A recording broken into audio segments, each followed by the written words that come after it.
Level up patrol na! Level up patrol na!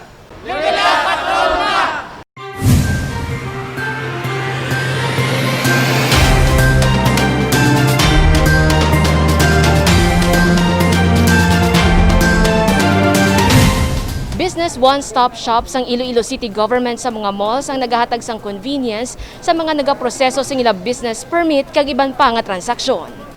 Antes pa man nagbukas ang Robinsons Mall sa city proper, nagpadulong na si Manong Lawrence para mag-renew sang business permit sang iya ginadumala nga apartment. Matawhay ang lugar kag mahapos ang proseso. Sa sulod sang 30 minutos, natapos na ang iya transaksyon. Mayog din nga move ni Mayor kay balaan mo kung dito tanan sa City Hall. Basi gutok magtingob lati may COVID pa.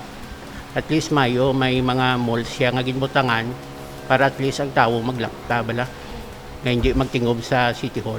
Si Manong Teddy, diri man nagpadulong agod mag-renew sang business permit sang iya boarding house. Nami sa kay hindi damo ang nagapila. The best gani kay hindi tingob, hindi layo sa peligro bala sa mga pedenya subong adlaw. Kag nami siya matawhay. Sa SM City Iloilo, malapad ang lugar kag nakaplastar ang mga bangko para sa mga kliyente. Nakapwesto naman ang mga empleyado sang Iloilo City Hall nagahulat sa pinakauna nga kliyente kay nasang aga. Sa Gaisano Iloilo Center, matawhay man ang sitwasyon. Gani ang mga nagatransaksyon, temprano pa nga nakatapos ang pagproseso sang ilang mga business permit. Sa Festive Mall, may mga compliance officers nga gindeploy agud masiguro nga masunod ang mga minimum health protocol pareho sang physical distancing. Konbinyente ang lugar para sa mga may transaksyon. Magluwas sa Iloilo City Hall, ining 4 ka mga off-site venues ang sarang mapadulungan sa mga maga-renew sang business permit kag iban pa nga mga serbisyo pareho sang real property tax kag sedula. Yara man ang Bureau of Fire Protection personnel para sa mga magaproseso sang ilang fire safety requirements. Bukas ang business one-stop shop halin alas 8 sa aga tubtob alas 5 sa hapon, Lunes tubtob Biyernes. Sarang man makaproseso diri bisan sa adlaw sang Sabado. Jennifer Garcia Hernandez para sa Level Up Patrol. 100 meters na mural painting sa Mandurriao nagaserbe nga atraksyon sa syudad sang Iloilo. Isa si Rena Pimentel, taga-Capiz, sa mga masami nga nagalagaw sa syudad gamit ang iya bisikleta. Sa iya paglabay sa access road sa Mandurriao, nag-untat gid ini kag nagpakuha sang letrato sa bag-o nga mural painting. So na-amaze gid kami di kagina pagkita namon kay syempre mga Ilonggo painter ni sang naghimo. So nag-stop kami for a while kag mag-take photo. Para kay Mayor Treñas, thank you gid kay syempre do ka-organize bala sang City of Iloilo. Do ka nami siya lang tawon kag ka-progressive.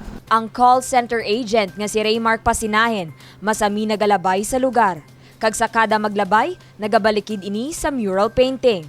Well, habang dumadaan kami dito, syempre mapapatingin ka na lang na kahit tumingin ka sa iba, maaago yung attention mo dito na napakaganda tingnan. Lalo yung mga buildings, lalo yung gina-represent si Miss Universe.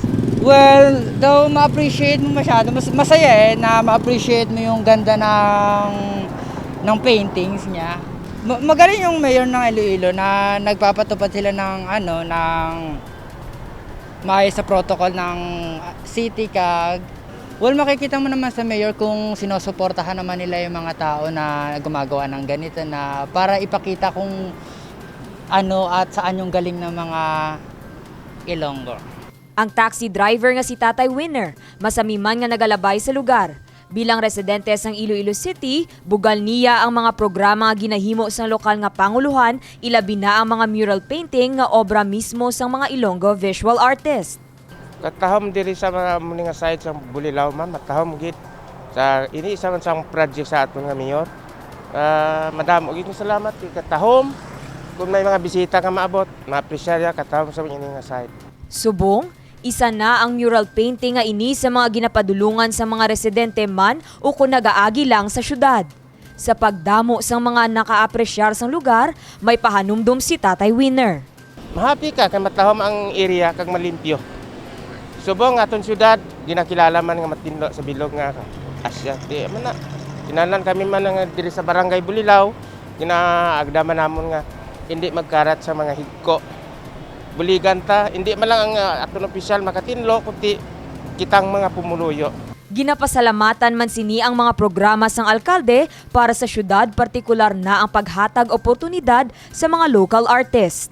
Isa sa mga maayo nga leader sa syudad. Kay ti ako hindi man ko politiko, manugboto lang ko maayo sa nga leader.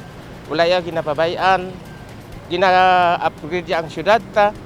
Kita mo ng project nga level up to 28. Manabo gid nga salamat sa kay Mayor nga muna. Ang 100 meters nga mural painting ang pinakamalaba sa Iloilo City. Ini ang obra maestra sang Baysulangpo Society bilang pagkilala sa mga frontliner. Dane Raffles para sa Level Up Patrol.